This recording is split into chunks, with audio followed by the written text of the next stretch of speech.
for joining us tonight. Hold on a second. I'll start over again.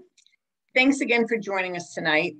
These Zoomcasts were created from the needs expressed during various Zoom meetings held over the internet during the coronavirus pandemic and are now open to anyone in any recovery program that are not endorsed by any particular 12-step program.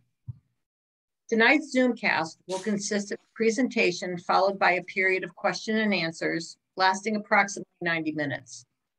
Tonight's facilitators are Ava, Medeline, and myself. I'm Abby.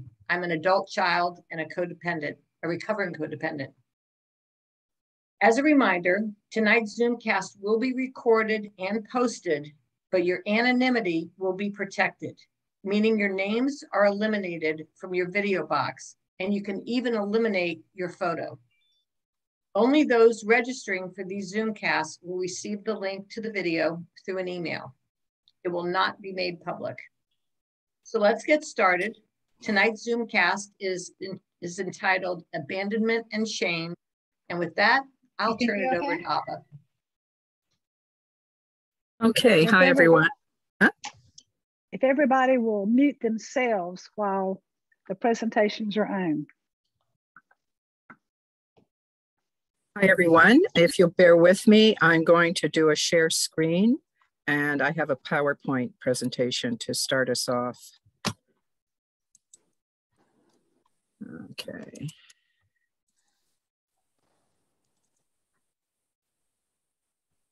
Oh, there we go. I'm just trying to make something go away here. I'm going to move myself up into this corner.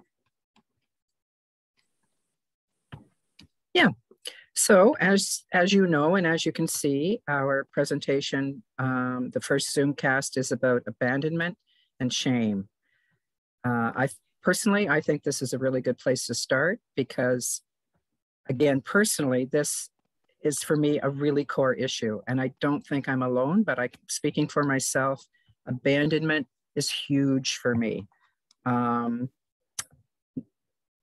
Is the one feeling that I never want to have. And it seems to be the one feeling that I step into all the time, either by being abandoned or abandoning. So that's how and I'm an adult child and alcoholic, and my name is Ava. So that's me qualifying for everything. Okay, so I'm presenting sort of a clinical approach to abandonment and shame.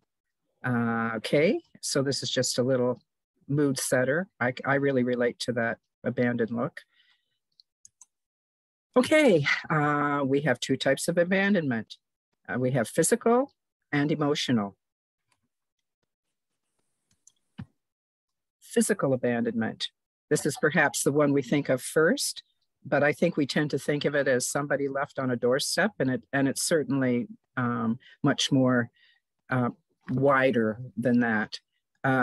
So basically it occurs when a primary caregiver abruptly leaves or withdraws from a child.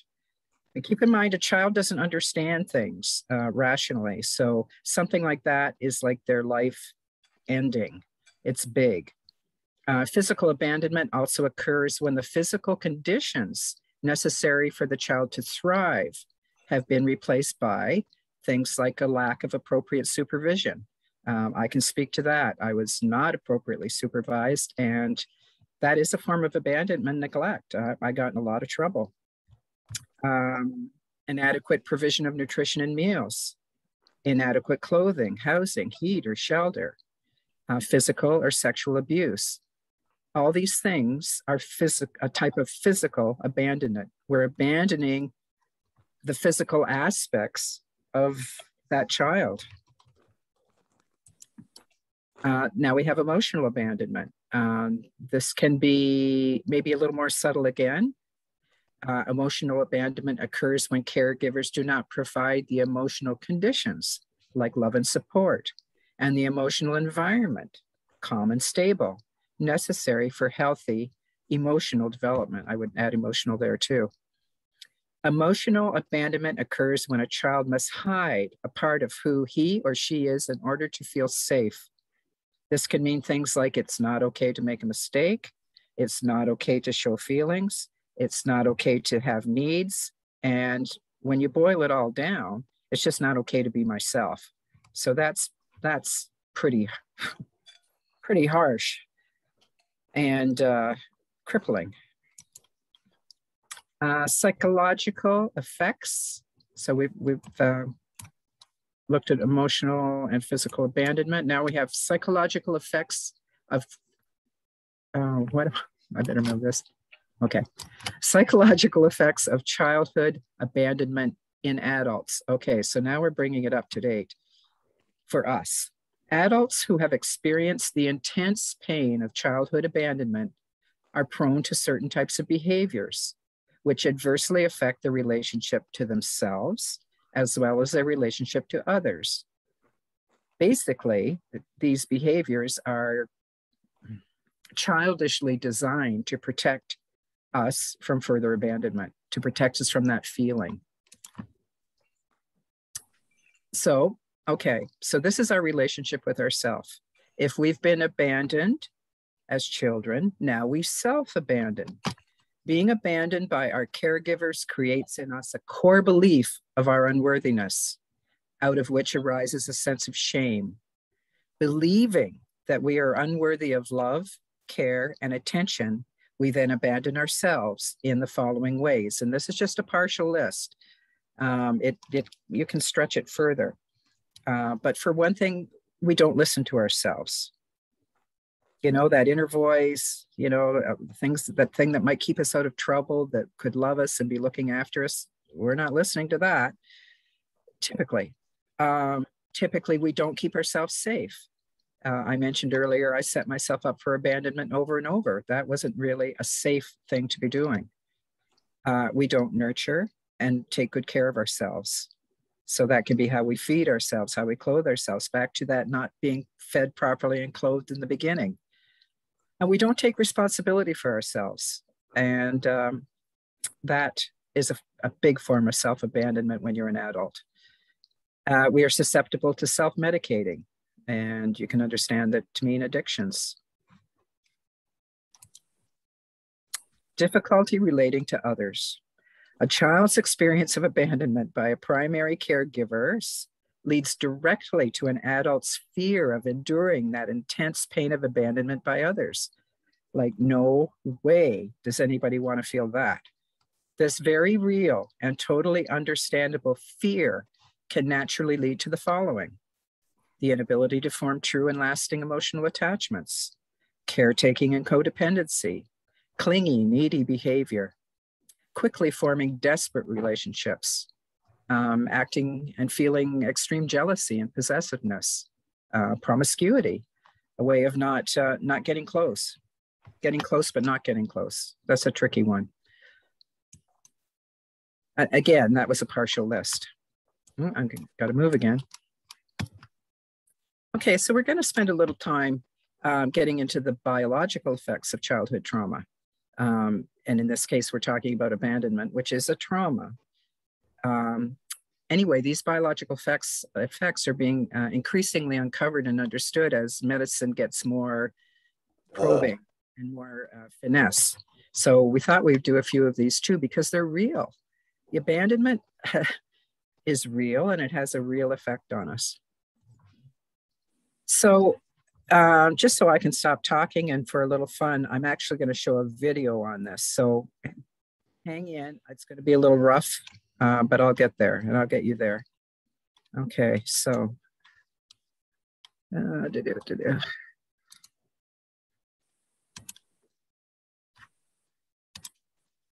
Okay, just blow this up. Okay, that wasn't too bad. Here we go. This is 5 minutes.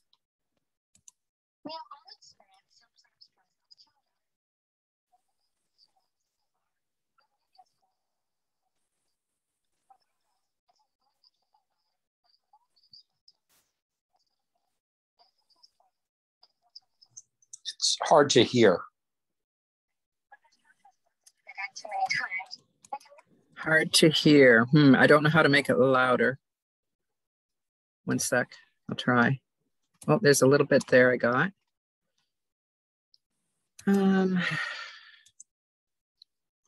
Okay, I'm giving it all I've got.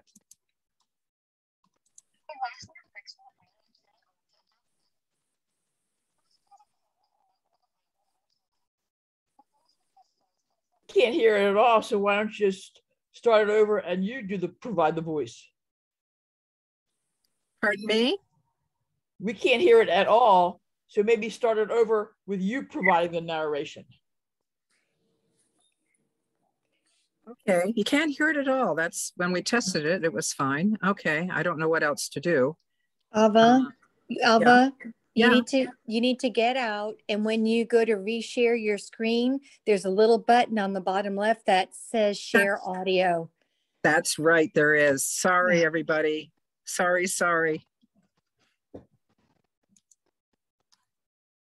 That's right, there is. You're doing great. Okay, here we go. Share sound. I learned that in the tutorial. Okay. We have all experienced some sort of stress as children. Maybe it was a test you didn't study for, or moving schools and finding new friends. Regardless, it's important to keep in mind that a little bit of stress from time to time is healthy. It helps us grow and understand how to overcome problems we may face. However, when the stress response is triggered too many times, there can be lasting effects on the brain that carry on to adulthood. Stress plays a prominent role in the development of a child. The three types of stress include positive stress, tolerable stress, and toxic stress. Positive stress will show as an increase in heart rate and an elevation in stress hormones. It is short-lived and is triggered during minor stress experiences, such as taking a shot or being left in a daycare for the first time. However, with supportive adults to help them cope, children will gradually learn how to problem solve and deal with adversity, leading to the development of a healthy stress response system. Tolerable stress can be more serious. Perhaps you've lost a loved one or experienced a natural disaster. These types of situations can have potential for extreme damage on the brain, but with encouraging relationships, it will mend over time. However, things can get serious when the stress response gets triggered too many times. This threat is known as toxic stress. It is strong, frequent, and prolonged for a long period of time. The root of toxic stress can be numerous things, such as abuse, neglect, or violence. This type of stress will physically affect the brain, leaving certain parts rewired and changed. Toxic stress disrupts the development of brain structure and other organ systems, and it can even increase the risk for stress-related disease well into the adult years. The worse the experience in childhood, the greater the effects will be in adulthood. Toxic stress causes permanent damage on the brain, focusing on the amygdala, prefrontal cortex, and the anterior cingulate cortex, also known as the ACC. The amygdala, also known as the fear center, detects dangerous things in the surrounding area and tells the body to act. But it can become overactivated due to toxic stress. In other words, your amygdala is always telling your body that you are in danger, resulting in chronic stress, where one feels unsafe, fearful, and irritated. Furthermore, victims will often overreact to minor triggers because trauma sensitizes one's amygdala, meaning that fear responses are triggered by lower levels of stress. The prefrontal cortex, or the thinking center, regulates the stress response system by making things seem less scary than they really are. Outside of stress, it helps regulate our emotion and memory, as well as sensory processing, which allows us to effectively use our body in certain events, such as learning and problem solving. However, trauma causes the prefrontal cortex to become underactivated. Consequences of a damaged prefrontal cortex include difficulties with concentration, attention, and learning. This is because when we are under stress, cortisol is released from the adrenal glands on our kidneys. Cortisol is a hormone that increases heart rate, blood pressure, respiration, and muscle tension to prepare us to fight or run away, otherwise known as the fight or flight reaction. High levels of cortisol impair one's ability to think rationally or logically. So when our body is always thinking it is in danger, there will be constant high levels of cortisol in our body, affecting our ability to concentrate and learn. Connected to the prefrontal cortex, the anterior cingulate cortex is also one of the structures damaged from toxic stress. Known as the Emotion Regulation Center, it controls the affect regulation, the ability to control and manage uncomfortable emotions during a stressful moment. A damaged anterior cingulate cortex results in difficulties with regulating emotions. For example, if someone gets pranked, they could remain scared long after the joke ends. Childhood trauma can cause many psychological issues, such as PTSD, high stress levels, and depression. However, these problems can be solved with patience, love, and care. Research indicates that supportive, responsive relationships with caring adults as early in life as possible can help prevent or reverse the damaging effects of toxic stress. One of the safest ways to solve one's trauma is over time. It's a good idea to build confidence progressively and work towards a goal in which one can feel safe again. In addition, patient and loving adults can help relieve toxic stress, as these relationships will help build trust and a sense of community within the child, resulting in them eventually learning how to overcome their trauma. Recovering can be a long and difficult journey, but with enough patience, support, and care, one can finally be free of that burden. Okay, I'm just going to go back to the actual slide presentation.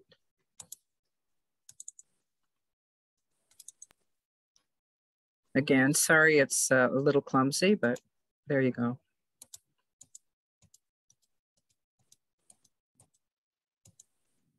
Okay, so we just saw this video. I thought it was kind of interesting at the end. They were sort of more so saying how you could help a child recover. But everything that helped that child, everything they mentioned are things that are helping us. You know, loving, supportive relationships, learning how to manage and regulate, how to grow up, how to do all these things that we're learning to do in the program with each other and using the 12 steps. So it mapped on in terms of the recovery too, I thought. Okay, so just a little bit about shame, and then we're going to move on to the other two presenters. So I like this picture. Okay, so we want to understand shame. Mostly we want to separate it from guilt. We feel shame when we come to believe. I keep emphasizing believe because the child does believe, often through the trauma of childhood abandonment, that we ourselves are wrong. There's something wrong with me. There's something wrong with me. Typically, we feel guilt when we have done something wrong. You know, I've done a few things wrong and I feel guilty. Okay, more about shame. Shame naturally arises in a child who has been emotionally and or physically abandoned. Shame naturally arises. That's because as children, we take abandonment by our caregivers personally. If we are constantly experiencing treatment from our caregivers that feels painfully wrong, we naturally form a core belief that something is wrong with us. To feel unworthy of being loved by our caregivers eventually solidifies into a feeling of. So there are some effects of shame. These are just a few. Withdrawal. We try to make ourselves really small and hide. So nobody sees us and our shame.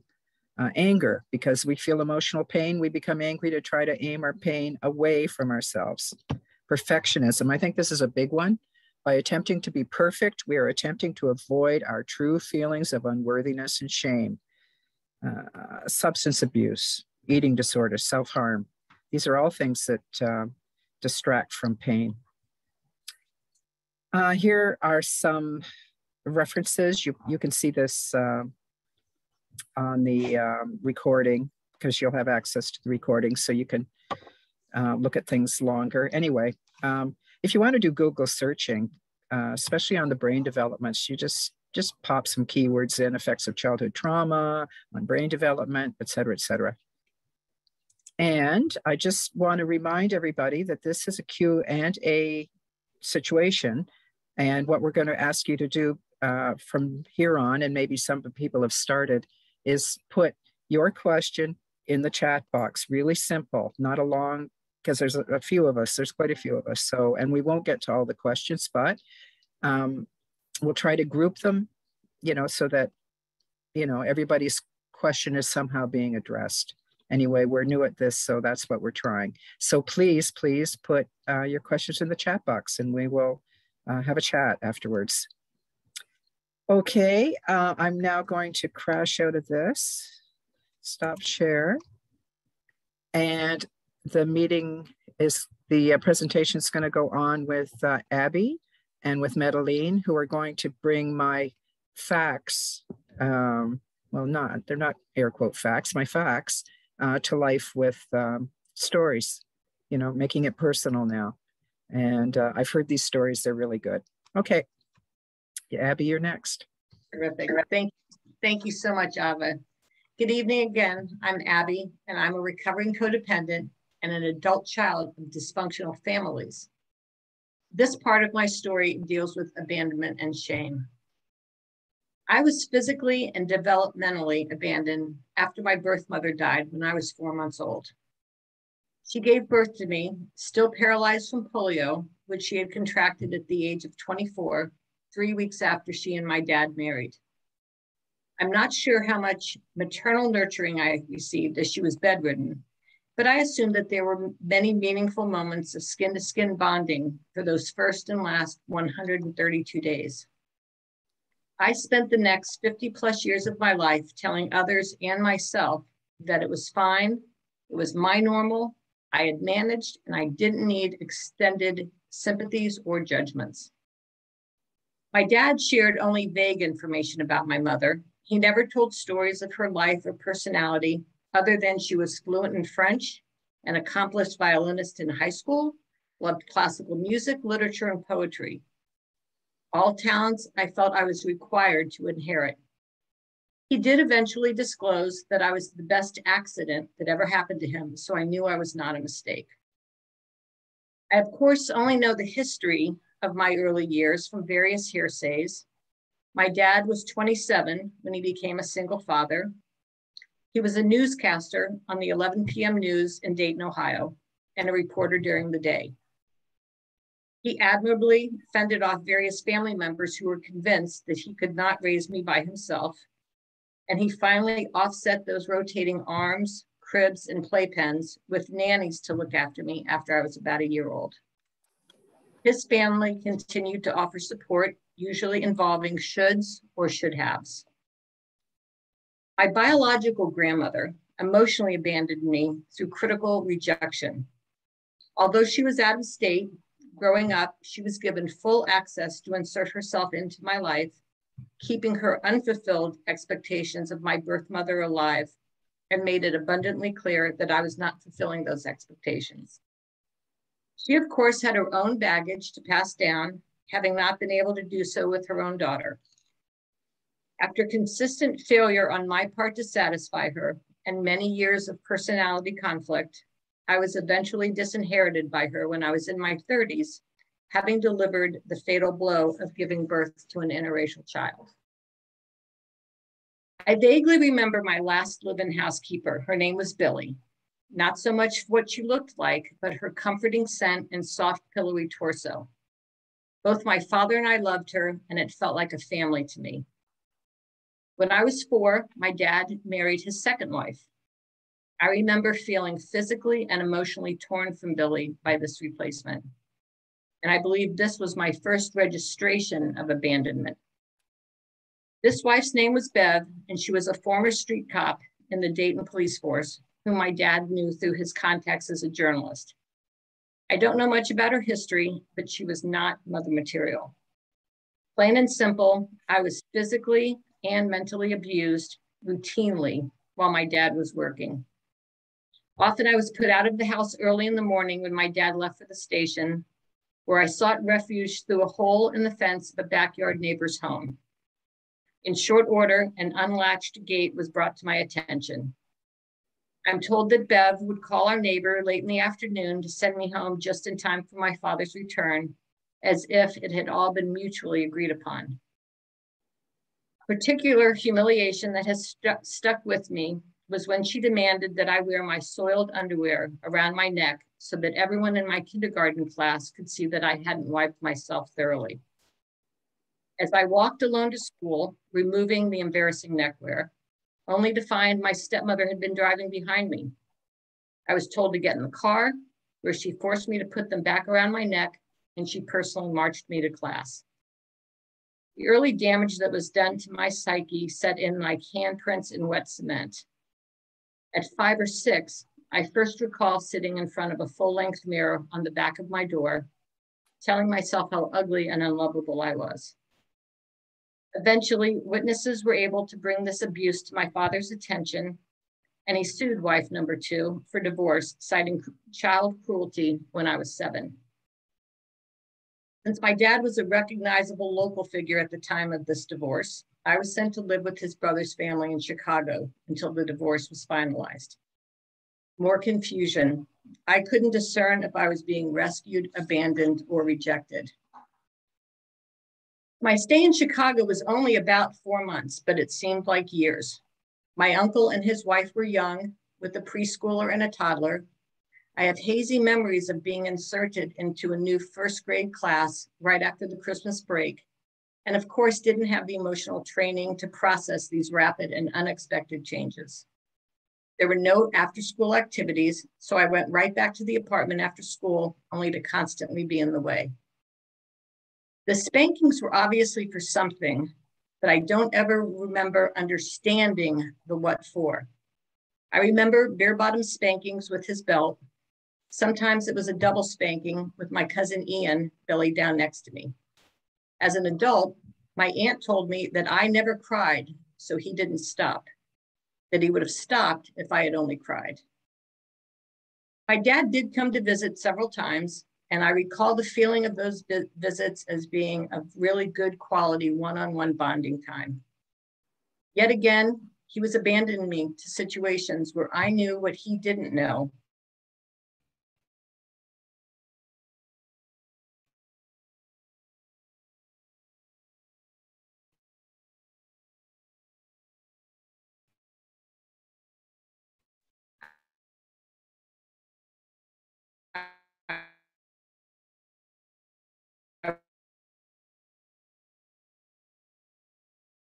Late that spring, and the adjustment back to my home school was awkward. I have no idea what my classmates had been told or what rumors were going around, but this is when I recall the bullying began, and my behavior became predictably accommodative. I was the one without the mother, the one who wore clothes only a single father could style. I was the chunky, awkward one whose dad was on the 6 o'clock nightly news. That was my one card to play. My dad made the best bring your father to work day guest. But these psychological events of my childhood overshadowed my elementary years. I was learning to control the mix of expectation, acceptance, fear of abandonment or rejection through denial and my own version of the golden rule: do unto others as others had done unto me. Dad's form of play was always educational in nature, and he had access to the hottest tickets in town. But he also used them as punishments when it was reported that I had misbehaved. Because he had learned of the bare-bottom beltings, he didn't spank me. Instead, my punishments were always restrictions. And not only was I expected to understand what I had done wrong in the eyes of the adult, but to be able to recite it back properly as part of the teachable moment. As I still recall it, I was often blamed for my reactions to my bullies. I was never able to successfully present my case that I was the one who had been chased home. I was the one who was barked at and called a dog before I charged back and the other kid had the skinned elbow or knee. Often my aggressors got to enjoy my tickets to such events as the circus or a children's play. So I was developing a deep sense of confusion, defeat, and mistrust of my own feelings and responses. Fight or flight were my go-to actions. Being an only child living in my bedroom, either with the door open in freedom or closed to reflect upon my past defects, I had ample time to develop self-hate and other fear-based dysfunctional coping skills to help protect me in the future. The art of childhood role-playing was evolving into my drafting and my crafting the imaginary conversations and situations and how I would preemptively survive them. I learned to tell people what they wanted to hear to gain acceptance or re-entrance, and I was also revising my golden rule: do unto others as I perceive they've done unto me.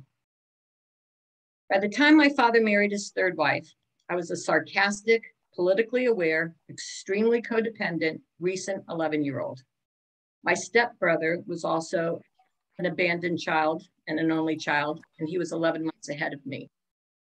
He was later diagnosed as a sociopath. Let's just say that our parents' merger and the expectations that the only steps in the house led upstairs or downstairs was quickly dismantled. So I made it through high school and junior high, each involving a home and locale move.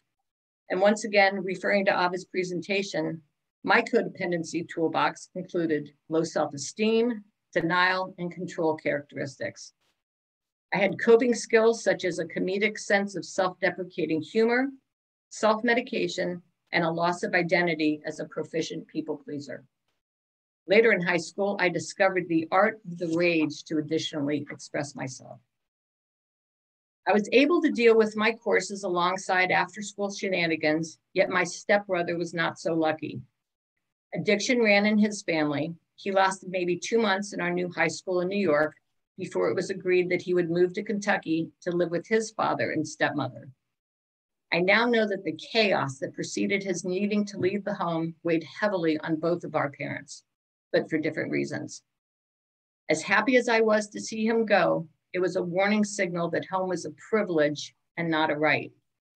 As the only kid left in the house, suddenly my grades weren't good enough. I was hanging out with the wrong crowd and would never get into a good college. But despite my efforts to self-sabotage, I managed to graduate with a Regents diploma and a B average. So I left for Northeastern University in Boston the day after my high school graduation. As a business major, I had the grades at the end of second semester to meet the early requirements for Northeastern's co-op program, which satisfied a parental stipulation that I support myself aside from tuition and housing. Late that spring, I was placed in a secretarial pool at a regional utility company in Cambridge. While I felt slighted by the less challenging assignment, I loved working down the street from Harvard in one direction and MIT in the other. Despite achieving early admission into the program, my stepmother saw this assignment as my settling and not living up to my potential, because she had battled so hard to advance from being just a secretary. She voiced her disapproval by radio silence. I found this confusing on one hand and jealous revenge for the loss of aspirations for her son on the other. She not only withdrew her emotional support, but she also unsuccessfully lobbied to have my financial support cut off at Northeastern. Coming home turned into visiting, and while I couldn't wait to get back to school, I always anticipated the next attempt to go back home. But this co-op assignment ended up being a blessing in disguise. After a probationary period at the utility, I found myself with full medical benefits and tuition reimbursement based on my GPA as a full nighttime student. And after a year of this taxed employment, I was able to become an emancipated minor and a resident of Massachusetts. I let my father continue to pay my school expenses, and I banked that extra tuition money. Earning Massachusetts state residency, I was accepted into UMass Amherst on partial scholarship. My parents were satisfied enough to continue the agreement to support the lower in-state tuition and on-campus housing. And living in a co-ed dorm on a sprawling campus was a completely different college experience. With a healthy stash of cash, all my needs were met by the meal plan and a discretionary class schedule. I was ready to overcompensate and enjoy a sense of fun, sovereignty, and accomplishment. My major switched to communication studies with a minor in poli-sci. So basically, I had the latitude to go into either basket weaving, marketing, or politics. I thrived socially more than academically. I was in full charge of my own chaotic lifestyle and codependent, self-soothing and numbing behaviors. By my final year in college, my dad's marriage was struggling to survive the demise of the fantasy of the family of four. And I was personally accepting a minimum of 50% of the responsibility and the guilt. I ended up graduating with a 3.2, which in my family was basically a C, so the fanfare was minimal. I moved into a studio apartment on the Upper East Side of Manhattan and landed a job in my intended profession of commercial advertising. Again, my stepmother was critical that I entered via a secretarial position. Yet I quickly advanced to an associate producer in the broadcast department in less than 3 years. Shortly thereafter, my dad and his wife separated for a final time and amicably divorced. And while I offered to take every bit of blame for their marital breakup, I felt just as rejected and abandoned by it. I fought hard to maintain a relationship with this woman who was no longer obligated to be my mother. Neither of us really wanted to sever the relationship, but with different agendas. Years later, after a long estrangement, we reconnected in 2009 after she initiated an amends, which resulted in a truly healthy and loving relationship. This was the first time I had ever experienced forgiveness and grace, unknowingly opening the door for my own coda recovery more than a year after her death in late 2015. So Madison Avenue in the 80s could excite, but in a cut-throat way.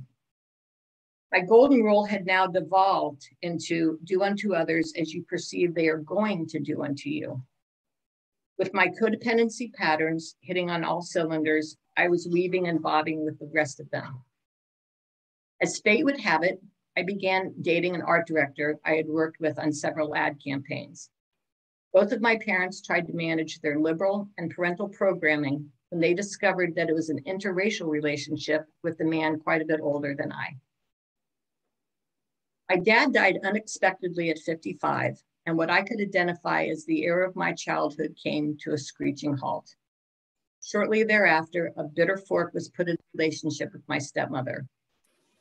Fortunately, with the unconditional love and support of the man I've been with for the last 38 years, I survived the greatest conceivable losses I could have imagined at the time. After settling his affairs, we moved from New York to the Atlanta area. Leaving Madison Avenue at the end of the 80s for the culture shock of Georgia wasn't smooth. Once again, I found myself confused and resentful by the abandonment of my initial expectations. I wasn't what others expected and didn't excel in a successful assimilation into the advertising community down here. In truth, it was partly because of my carpetbagger persona and partly due to my family dynamic. Once again, my life was contrary to the norms of society, and merely living my life became a source of shame for me. My self-esteem took another beating, and what I perceived as a personal failure quickly demonstrated that I was no longer able to anticipate disappointment with my fight or flight defense mechanisms. Stepping the shame, I began raising my only child with the only frames of reference that I had. I loved being a mother and was determined to fill the gaps in my heart with my daughter. Soon enough, I put as much pressure on her to succeed as had been put on me. I was determined that she would have a stable two-parent home, a well-rounded resume of experiences, talents, and education. I was a great helicopter mom, clearly directing that she be all that I felt I couldn't manage to be in my youth. I bribed, rewarded, and punished as I had learned, and I let her know of my disappointments via a silent show of disapproval or verbal rage. And then I'd settle back into the loving, promoting, supportive mother that I so desperately wanted. And she bought it. Not knowing any differently, she was loving and forgiving, but in time she too learned to tell them what they wanted to hear. She learned to hide and sneak when she needed to, just as I had. I'm very fortunate that she's always been a beautiful mix of her father's grace and even keel and some of my better angels. I now know the feeling of panic when I perceive I'm about to be criticized or judged as being less than, as mere manifestation of all the above examples of fear of rejection or abandonment. I can see that others' perceptions of me don't define me. It took me years to embrace what I've accomplished with what I had at the time, just as everyone who imprinted their examples into me did during their time.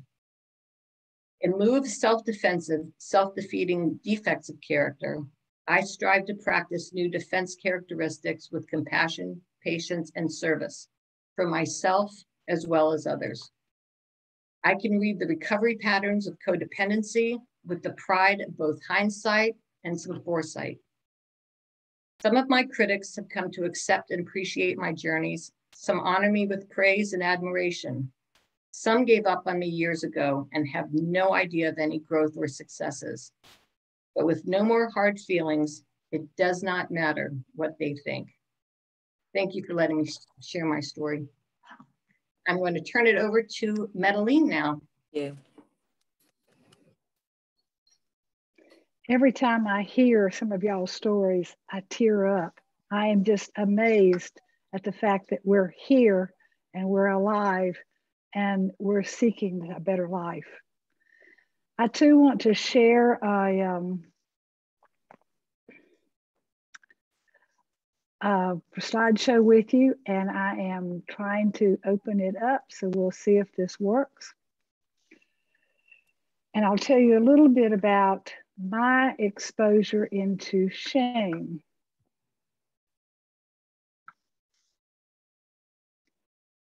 So, can you see me okay? All right, I'm going to put some of you down.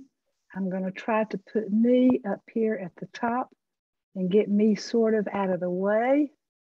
I'm moving some of this stuff around my screen.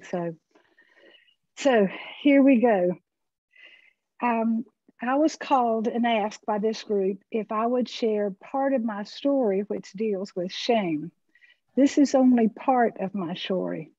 And I didn't even know I had any shame in me until I had been in recovery probably 10, 15 years. So my shame journey did not begin with shame. It began instead with criticism.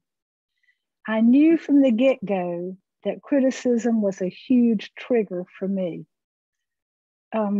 Every time I felt criticism, something in me turned upside down.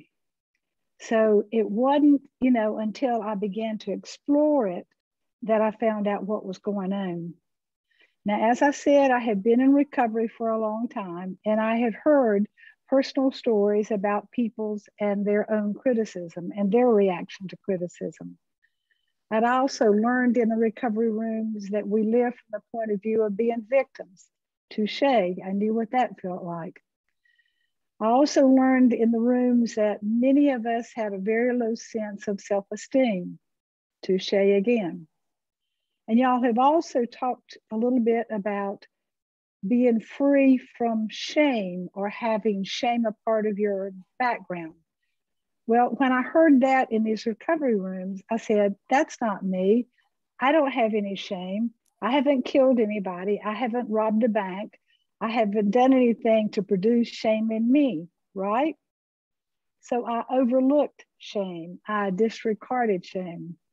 Instead, however, I decided I would work on the trigger for me, and that was, of course, criticism. So that's where I began. But it wasn't until I related and saw the connection between criticism and shame that I could begin to unravel what was causing my pain. Every time I was criticized, my whole inside self turned upside down. And it's like it threw me into a shame pool. Now, I didn't think I had any shame, remember? So this was a huge journey for me. So now I can begin my shame story with you. When I was a small child, I knew that I was criticized often, and I knew that I didn't like it. it didn't take long for me to remember why I didn't like being criticized.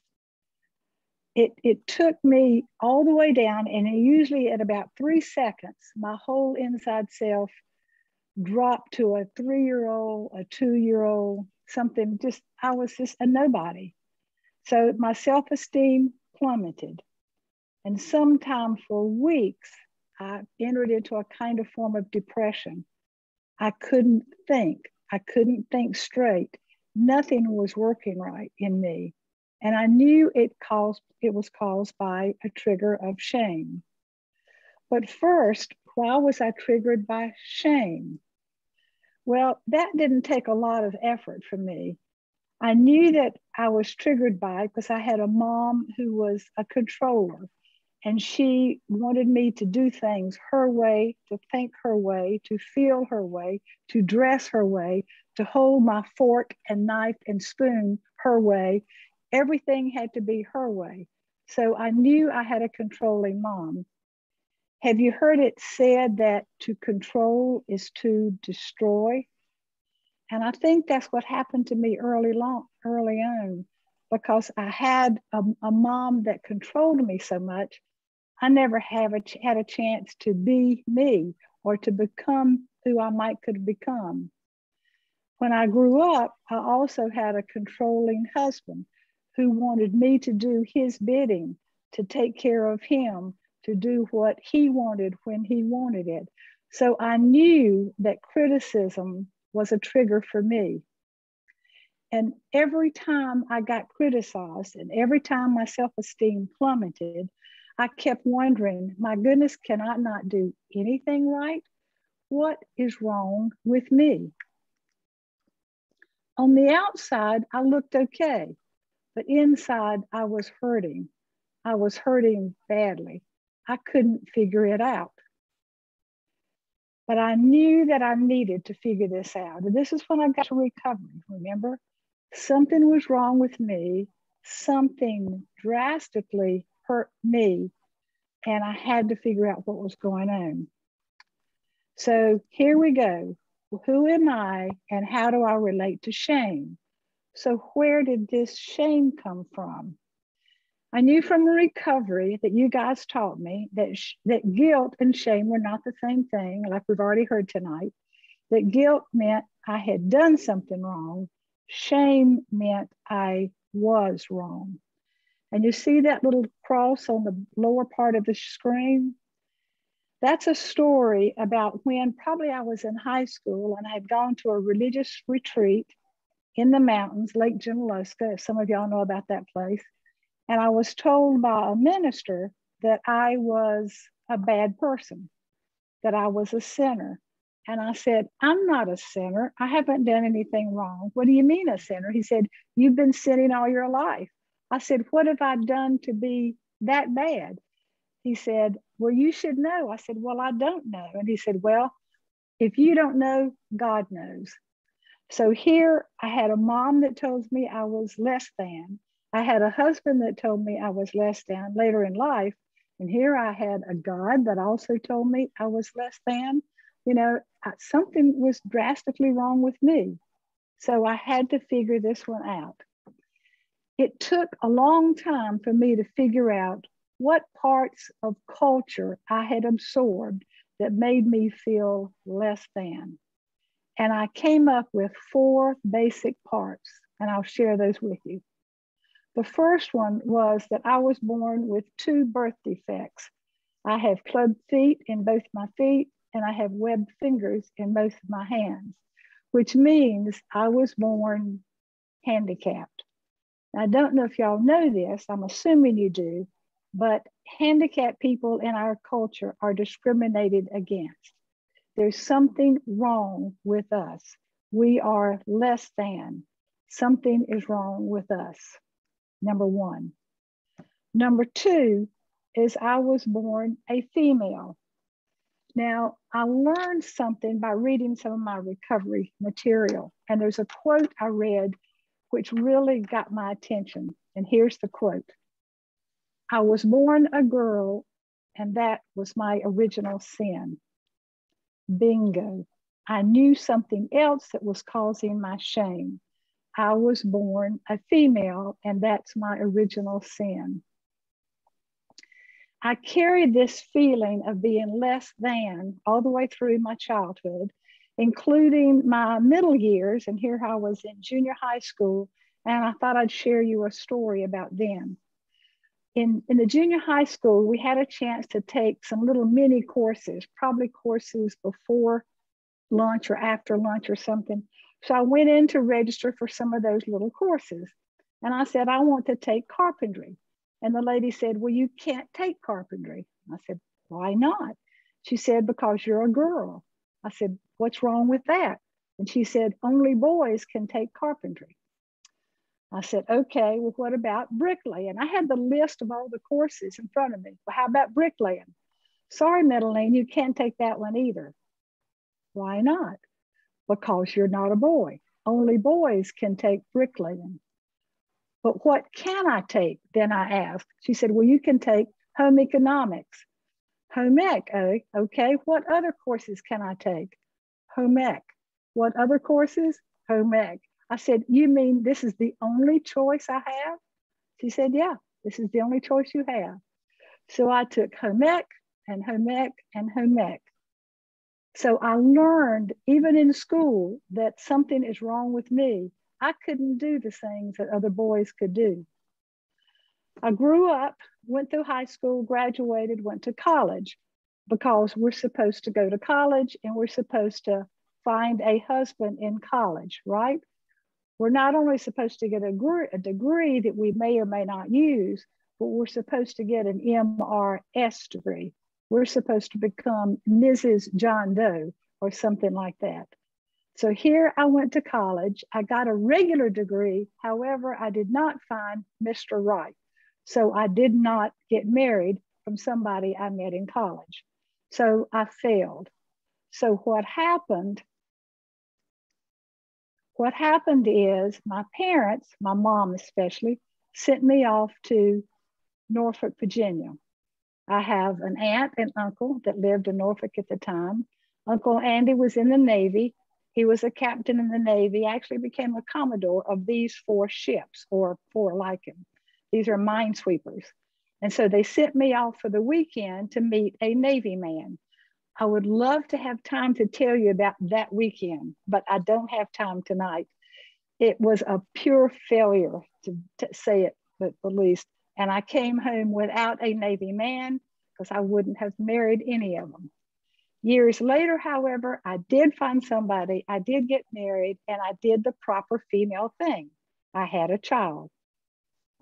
And I tried to play that female role as best as I could. And I got really good at managing all the parts of a home and a family.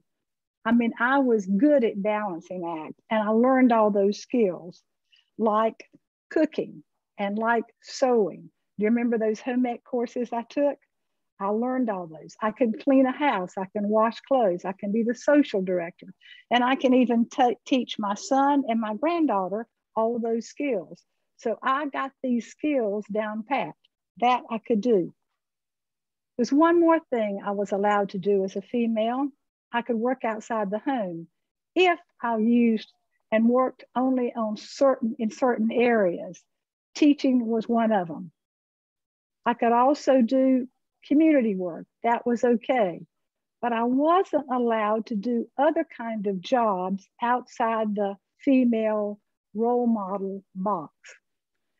Why was I not encouraged to do other things than just those that the female can do?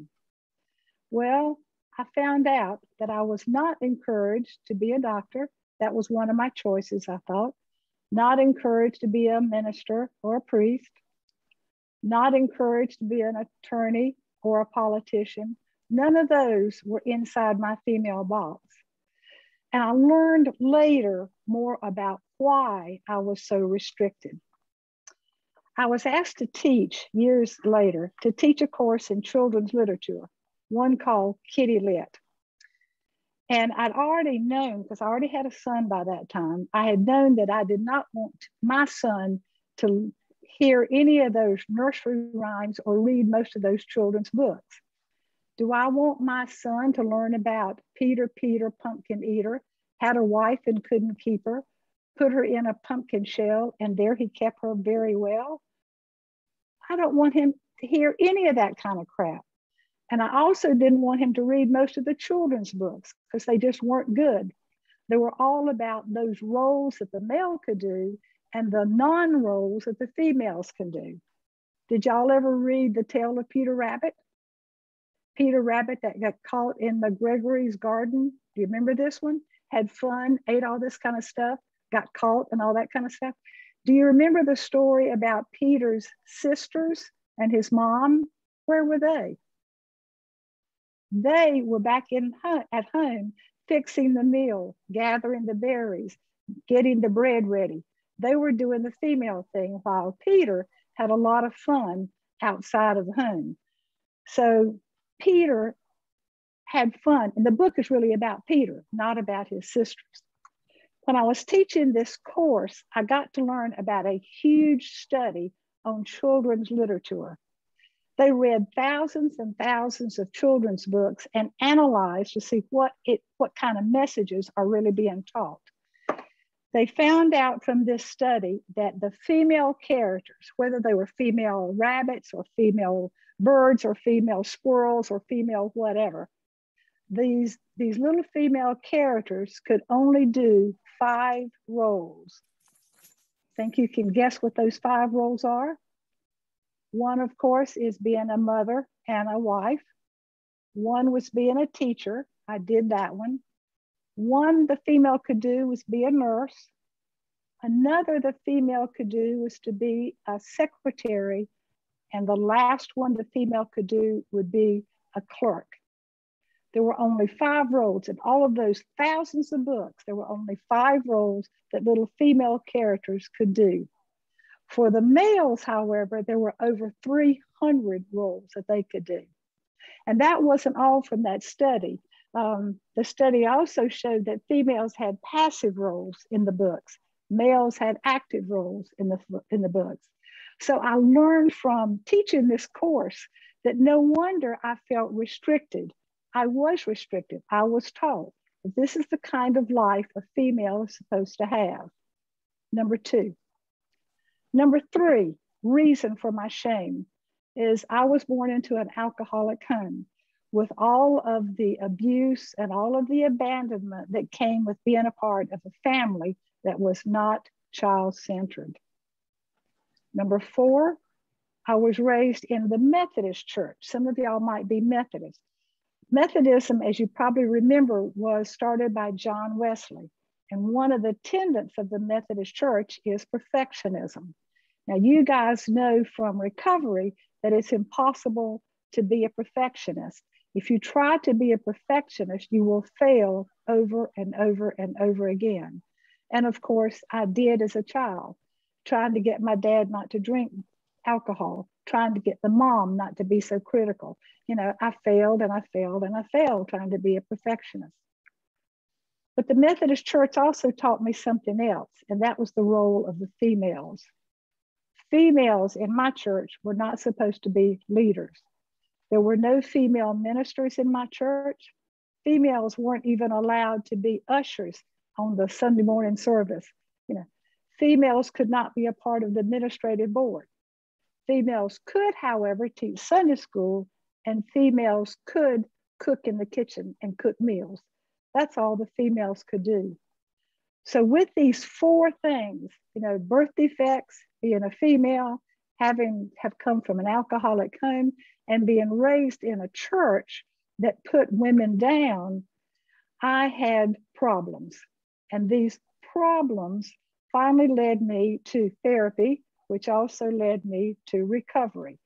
And it's the recovery part that has gotten me out of this shame-based personality that I began to develop. My recovery journey is really depicted by this cartoon. Can you see what's inside the x-ray of that puppet? Can you tell what's in there? Can you see a hand inside of there? That was me when I got into recovery. Somebody else was dictating who I was. Now, I didn't know that until I got into recovery, and y'all began to show me that I was fake. I had no idea who I was as a person. I was who my mom wanted me to be. I was who my then husband wanted me to be, but I had no idea who I was. And once I saw that, I could not take it back. I could not unsee it. And I had to figure out, what is this all about and what is driving me? This was my recovery journey. I found out that all of those things that caused my shame were lies. Lies. I couldn't change that I was born handicapped. Could I walk? I learned to walk. Yes, I even learned to dance. Could I play the piano? I had asked my mom when I was in first, second, third grade if I could take piano lessons. And she said, no, you can't take piano lessons. You can't do it with only 4 fingers. They wouldn't be able to teach you anything.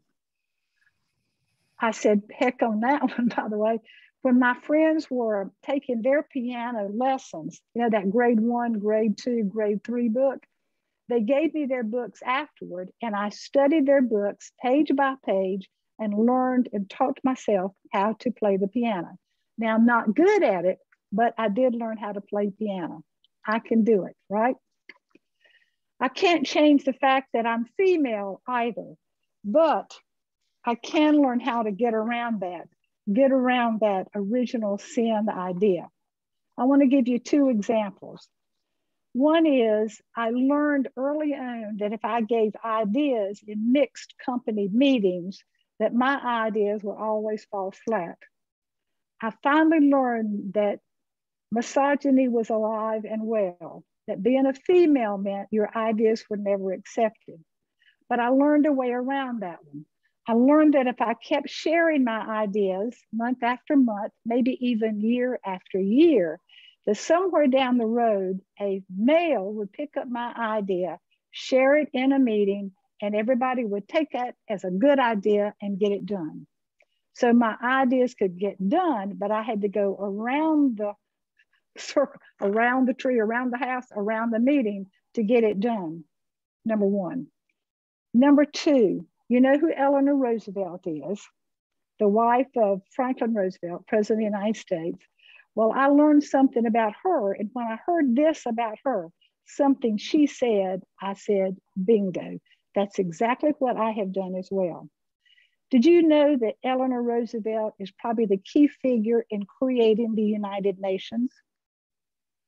And I bet you didn't know that, because her name is on nothing. Here is her quote: "You can get a lot accomplished as a female if you don't insist on taking credit for it." She wrote a lot of the documents for the United Nations, but did not have to take credit for it, and it flew, it worked. So I learned how to get around it. I hate the fact that females have to go around, around things, have to go in the back doors to get things done. But until that gets corrected, long after I'm gone, after I'm gone, then maybe that'll get corrected. But right now, misogyny is still alive and well in America. Number 3, I can't change the fact that I was born into an alcoholic home where children are not important, where I felt unworthy. And I felt from that family that something was wrong with me. And that's too where I developed that shame-based personality. But the neat thing is the 12-step program helped me counteract all of that crap that I was brought up with. As far as the church and religion is concerned, I've learned from you guys that I can't change the fact that I was brought up in the Methodist Church, of course, but recovery teaches me to hang around people that respect me, even if I'm a female, to surround myself with healthy people. And I don't have to be around people that don't like me. And that has been great. So the 12-step solution helped me there as well. So what tools in particular have I used to pull myself out of this shame-based personality base that I figured out that I had? Well, of those 4 things that got me into shame, I was handicapped, but everyone is worthwhile. And I know that is true. I know about the male-female problem, but humans are equal despite the generations of females being made second-class citizens. That will take a while to undo, I'm sure. We still don't even have a female president of the United States. We're getting closer, but we're not even there yet. Why not? You know, there's something going on there. Number 3 is the alcoholic home. And this is where, especially one of the programs, one of the 12-step programs, really has helped me, and that being the Adult Child of Alcoholics program, has shown me how to get out of that family trauma. The religious one, yes, I can avoid contact with people and religious groups which cast me down. And of course, I can surround myself with healthy people. And then that part about perfectionism from the church I was brought up in, y'all have taught me that I am perfectly imperfect. One of the other things I have used a lot of are slogans.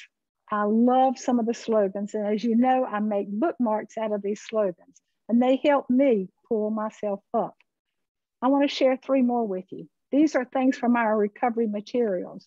Quote, number 1, though I can't change the messages others give me, but I can change the message I give myself. Number 2, success doesn't come from the lack of failures. Success comes from getting up and trying again and again and again. And that's what I tried to do. And lastly, peace with self is a treasure beyond measure. And you guys in recovery have taught me how to have a peaceful life, and I love it now. I also love what Maya Angelou said about in that book with the book with the title, I Know Why Caged Birds Sing. I know what it's like to be in a cage, or as I talked about here, it's that female box. But I also know that recovery has taught me that I can sing when I get out of that cage. And I did, and I still am. I have grown from that little tiny girl, little tiny kitten, into a fearless, self-assured lioness. And have you ever heard it said that adversity makes a stronger person? And I think that's true. And I don't think it was my adversity that made me strong. I think it was you guys. It was people in recovery that helped me become a mature adult, one without a shame-based personality. Thanks for letting me share.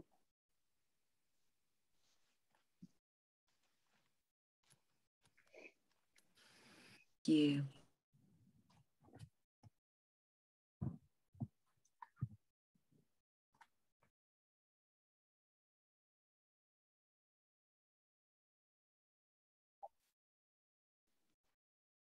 I'm turning it back over to Ava. You are? Oh yeah, okay, because we still have a little bit to close, but I guess that comes after this part, right? Yeah. Q&A. Okay, right. So actually we haven't had that many questions, which is interesting, but they'll probably come in like crazy now. Okay. So I guess what we'll do, I'm going to put the question out there, and then either Madeline, Abby, or I, or a combination thereof will give our response to it, our very best response. Okay. I was abused as a child.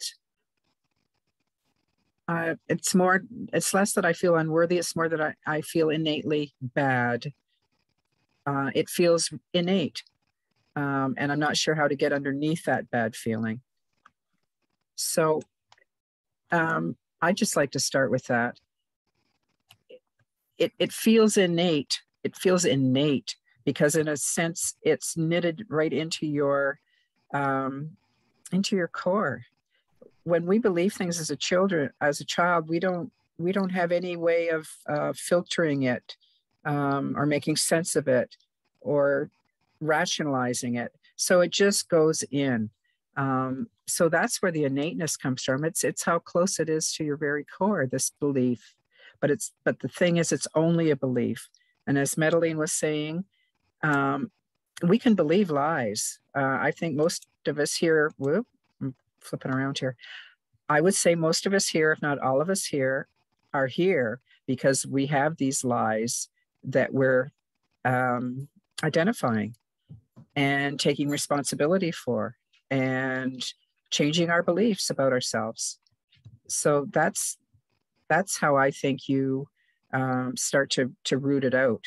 You take it seriously, and then you look at it and you go, wow, that's a lie. That's a lie that I'm believing. And so you start to expose it for what it really is. And then as an adult, a young learning adult, you choose to change that belief.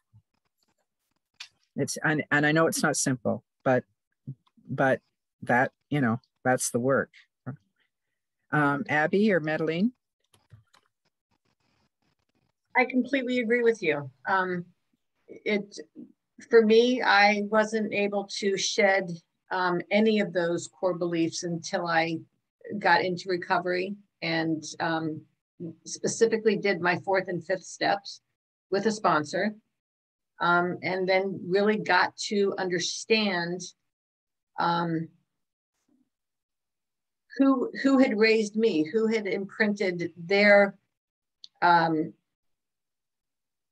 personality traits into me, and for what reasons. And once I was able to get that everybody has baggage and forgive people and move on and realize that I was an adult, and got into recovery, then I was able to kind of just keep going. But it is absolutely, anything can be a detail on your fabric, whether it's a stain or put on a different piece of fabric. So thank you. And I'd like to respond just a little bit as well. I didn't realize that I had been tainted until I really began to look at me and that one problem that got me to my shame, and that being the criticism. But I don't think I could have uncovered it without taking the time to look and try to figure out what is wrong with me. Some of y'all know me and have heard me before say that I kept a journal. Journaling really has helped me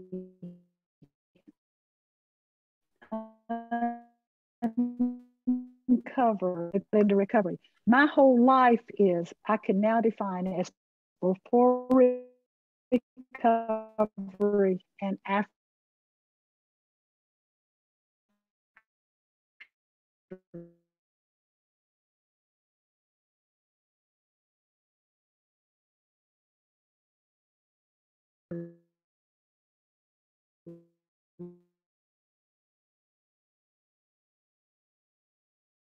Wonderful Zoom meetings that we have that we could go to probably 10 times a day.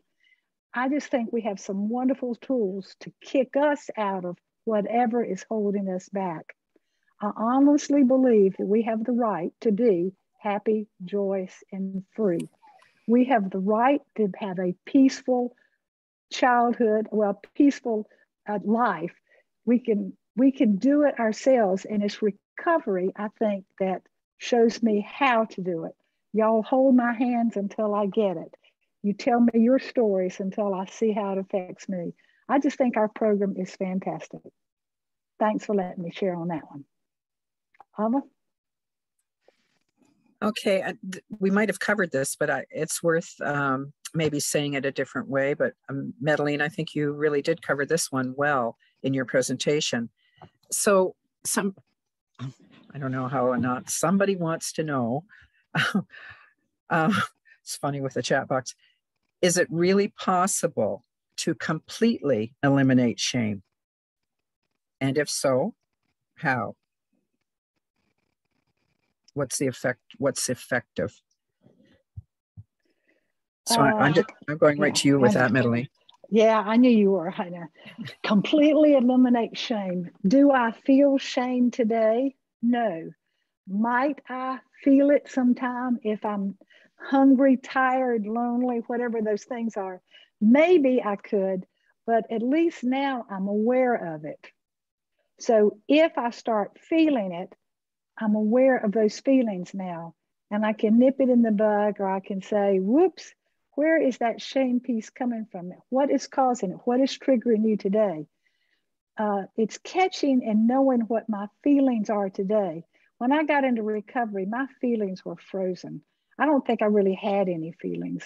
I said that either I was in fear or I was not in fear. If I was not in fear, I felt wonderful. You know, I didn't have feelings. So learning about feelings in recovery has helped me do it, and to watch myself and pay attention to me and my feelings. Abby may have, or some of the rest of you may have some responses as well.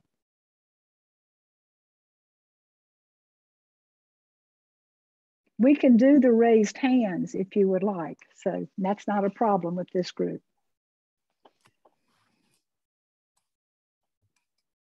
No, I really don't have anything to add. I'm in complete agreement. Catherine, why don't you go? I see your hands up. Catherine has her hand. Catherine? Wow, what an amazing presentation, you guys. It was awesome. Well, the thing about shame is that if you're imprinted and it's really in the fabric of you, it can come back at the weirdest times with the weirdest people, and very inconvenient, by the way. But the coping mechanisms and the coping skills that you can learn through recovery is what has helped me. I'm probably always going to have a shame-based side somewhere that will be brought out by someone. But it is, I really, Ava, when I saw your presentation, I saw the permanent brain damage about that from a childhood that was very traumatized. So I think that these are manageable conditions, shame-based personalities, or choosing not to be shame-based, but you have to have the cognitive understanding that why you feel the way you do. And I think that comes with recovery. Thank you very much. Yeah, that really makes sense, because in the video, what they were kind of saying, at least what I thought was one of the really key points, was those areas, that area of our brain that's meant to help us, there was two of them, help us regulate and be rational, are not developing, while the part that makes you feel wound right up and fearful is overdeveloped. So look at that imbalance, you know? And so part of what's being recovered is the ability to think, you know, to stop and think and start to sort these things out. And again, to identify what's a lie, get out of the emotional brain, shall we say, and look with adult eyes and look at what, you know, really, when you look at the people, I'm just going to be blunt here and assume here, but when you look at the people who raised us, like, why would we believe them? You know, like they were, you know, they might be loving us to the best of their abilities, but they were, as far as valuing us, they were not to be believed. Well, anyway, Ava, if they were addicts, you know, they're drug affected people. Yeah. But to have them establish our self-worth for the rest of our lives, when you really think about it, it doesn't make sense. It just doesn't make sense. Anyway, Bridget, I see you have your hand up over there. Hi. I just wanted to say that I'm really looking forward to listening to this again, because I got dropped in the middle of Abby's story, so I missed a huge chunk of your story, Abby. But I really appreciate what both of you shared and what you shared, Ava, as well. But I just wanted to add a couple points to what you just mentioned, Ava, about the brain. I think it's frontal, I don't know. I always forget which one it is, but I used to think that I was like stuck with the imprinting that I had as a child, and that, you know, I worried about like, oh no, my brain developed a certain way and there's all of this information. But on a positive note, what I learned in the past few years was that, you know, neuroplasticity, which means our brains, we can actually increase that part of our brain that they mentioned was underdeveloped. You can actually increase it. That's why meditation is so important. And the work that we do in relationship with others, you know, interpersonal relationships. That's why I think support groups are so helpful. But I'm just in the beginning of this journey, but it's just like, there's this doctor and he is he's on Instagram, but he's all about taking images of the brain, and he talks about trauma and how trauma affects the brain. And I so want to do that because I years of it as a child and then again as an adult. So I would love to see how that is. And then I'd like to do a before and after, and then be like, okay, now I'm just going to like meditate and do my meetings and my work and see how it changes. Anyway, I just wanted to say thank you and just add to that little snippet what you mentioned. Thank you, Bridget. And we have questions still hanging around in the chat box, and we're going to go to that. And I don't know really how much longer we will go, to tell you the truth, because we talked about being 90 minutes and we're coming up to that. Anyway, here's a question that's in the chat box. Okay. Any advice on how to love and trust myself will be appreciated. I am working the program and it is helping, but at times I feel overwhelmed by the grief. So now we're talking about relationship to ourselves, right? And that came up in abandonment. It can be hard to begin to have that relationship, that trusting, open relationship with yourself, when that self seems unworthy. So I think really getting past, you know, again, drilling down to where the lies are and starting to see your worthiness will make you more wanting, will make you want to hear from yourself and love yourself and trust yourself. Anyway, that's what I have to say about that. Abby or Madeline or anybody? Yeah, I want to jump in on a little bit of that one too. Obviously, I did not love myself when I came into recovery. And I think what evolved was y'all loved me until I could love myself, as is often said in recovery rooms. But I had to counteract that self-hate, that less than feeling. And I use a lot of the tools I learned in these rooms. Tools like making out sticky notes and putting sticky notes all over my mirror in the bathroom. You are okay, Madeline. You are a good person, Madeline. You are a lovable person, Madeline. I love you, Madeline. You know, just you are good because you are you. And I just had to do that a lot. And my sister will tell you that I also did it in the car. I put sticky notes all over the sun visors in the car. So anytime I moved the sun visor, there was another note to myself about how good I was. You know, I had to counteract that negative feeling with positive feelings. I've heard it also said, another tool, some people say that for every negative feeling you have, replace it with 3 positive feelings until you break that habit. There are tools for doing this. There are a lot of our readings about self-esteem. And I actually do about 5 different daily readers every day. I have to work at keeping this going. It's not, I think I've got a good habit going now, but I don't know. And I'm not going to take the chance I'm not going to go back to the kind of person I was before. That was much too painful. I'm going to do whatever it takes to keep me up and going and strong and vibrant and grounded and serene and all those great things. Thank you. Abby, you have your hand up. Yes, I can chime in a little bit on that.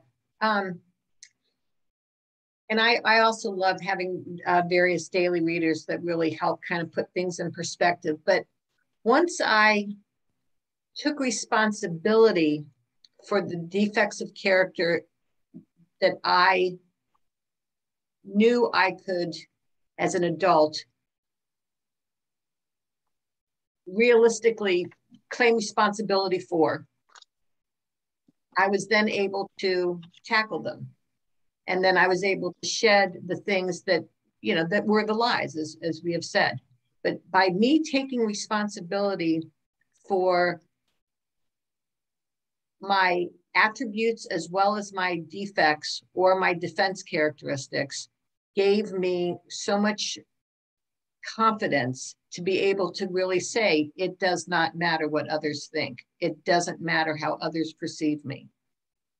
And sometimes when I act ugly and others perceive me that way and I catch myself, I really try to own it and I know what to do with it. So it gives me confidence to acknowledge the beauty in me as well as the areas that are still very, very, I'm a recovering codependent.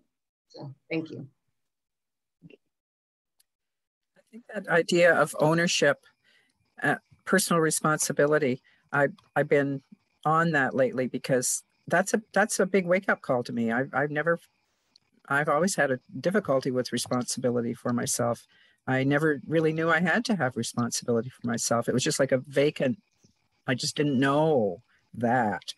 And coming in here and starting to ease into this idea of I'm responsible. I find it very sobering and I find it very liberating at the same time. It's big. But anyway, because I'm sinking into that and trying to get it into me more and more, because, you know, that's a big shift. I've been, you know, open to teaching about it. And the teaching that really caught me was, unless I can assume 100% responsibility, and it's all of me, like it's my adult mind and my childish mind with all its lies and beliefs, all of me has to take 100% responsibility. I can't leave even a little wiggle room or I will wiggle out. And I know that's true. I can feel that's true. But once I make it 100%, it's like I snap into some kind of reality that I just didn't have before. So anyway, team, I've got another question. We have another question. Hang on. Each of us, so that would be the team, presenting approximately how long it took from entering the program until you felt healthy and whole, so to speak. That's a very good question. As I said, I came into recovery by way of therapy. And it turns out my therapist was a 12-stepper. So I got it kind of honestly that way. But I think what I decided to do when I first got into recovery was to jump into this program for 1 year, full-time 1 year. I wasn't going to read any other novels. I wasn't going to do other kind of materials or books or anything else. I was going to try you guys on for 1 year. And if I didn't have less pain after a year and learn something to make my life better, then I would be out of here.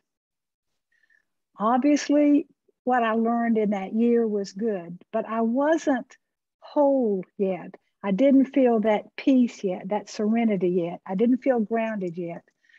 I think after 3 years, I was beginning to reevaluate all of my life in terms of recovery. How do you pay books, recovery style?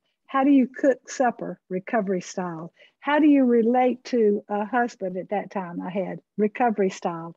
How do you talk to people? Recovery style.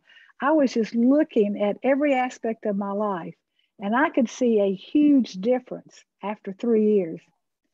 After 6 years, I felt like I had a handle on what you guys were trying to teach me. So mine did not happen overnight. I got mad because it didn't. My first recovery meeting, by the way, after I'd been in therapy for about 3 years, was an Al-Anon meeting because that's all we had in my area.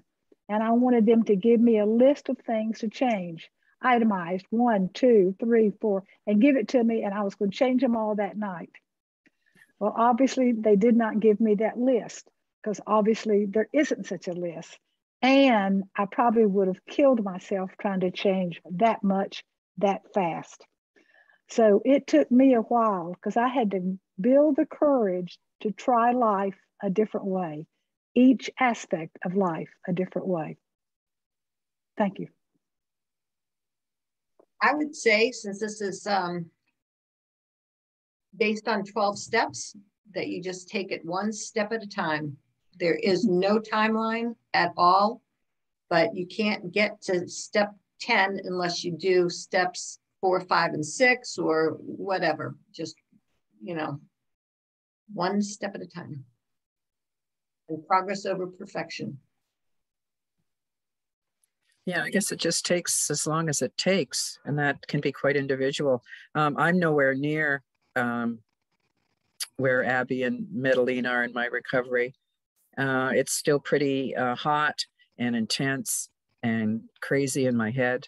But what I'm doing right now is just really stepping up and starting to take it really seriously and starting to really put some thought into it and put the work into it and recover, really recover myself, because I was really lost and I didn't even know how lost I was. That's really becoming more clear.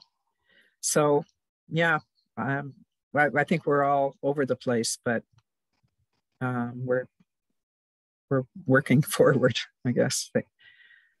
Anyway, so it's after 9. Oh, okay.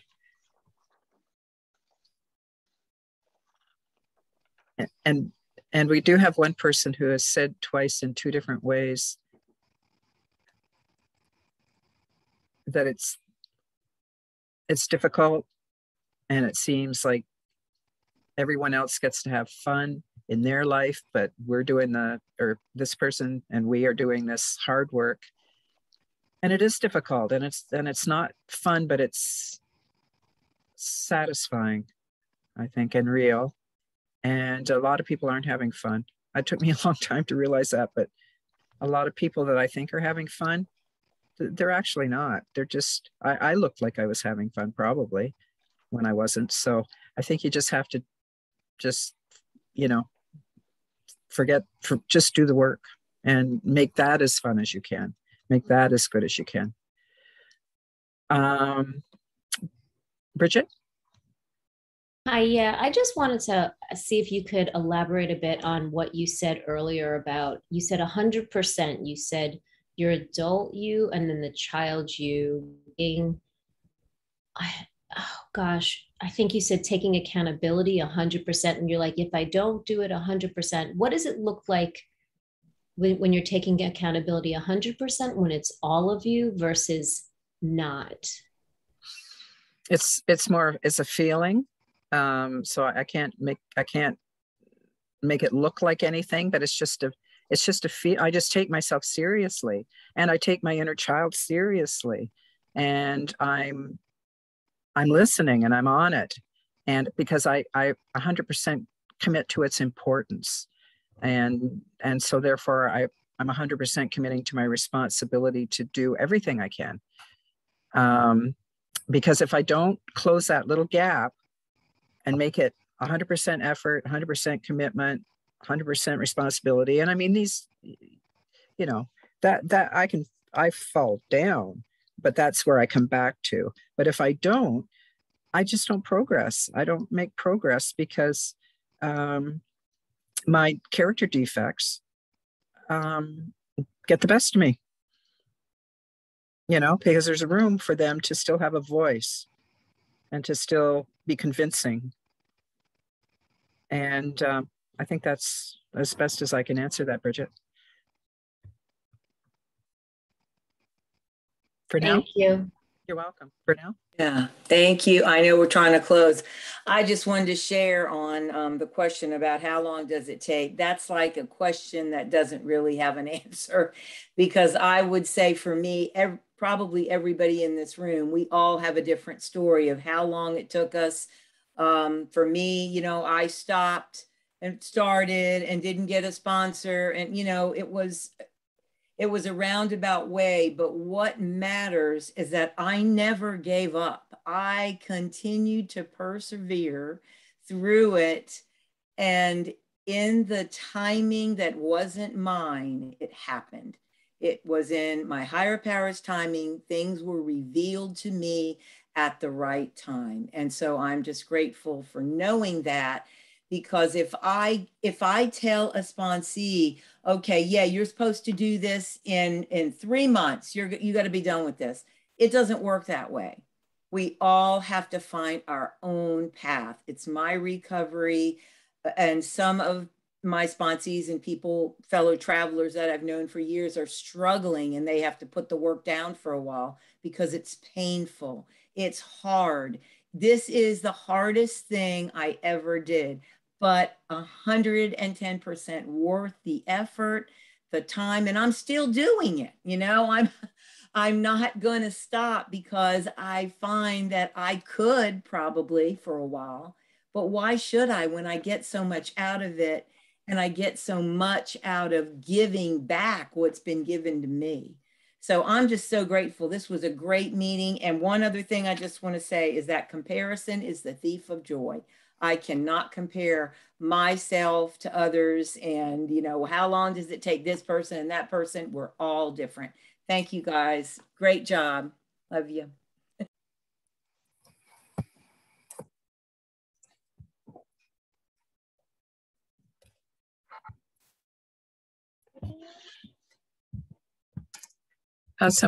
Somebody just asked when the recording will be available, or how you'll know how to get access. Anyway, an email will go out. It won't be overnight, because we have to sort it out and upload it to YouTube and, you know, do all the work.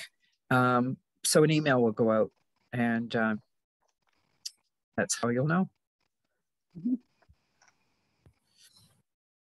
It won't be long. I mean, it's not going to be really long, but it'll be a little while. Abby, do you have that closing? I do. I think Medley was going to take us out, but I can. Oh, okay. Sorry. No, or Medley. Either way. Go ahead, Medley. Okay, I'll take us out. Great meeting, you guys. As we bring this Zoomcast to a close, as always, take what you need and leave the rest. We hope you'll join us next month for our next Zoomcast, which will be on October the 13th, and the topic that night will be fear. If you have not registered officially for the Zoomcast, but just hopped on tonight, be sure and go to zoomcast.aca@gmail.com and register, because that way we'll know who you are, and we will send the link, the number, that Gosh Awful link number, so you can see where the recording is. And if there's any other information, you'll get it through email. So I'd like to close with a version of the Serenity Prayer tonight, which is, today I seek the serenity to accept the things I cannot change, the courage to change the things I can, and the wisdom to know the difference. See you next month, you guys. Thanks for coming. Thank you. Awesome Great job. team. Thank you, Good night, everybody. everyone. Thank you so much. Great.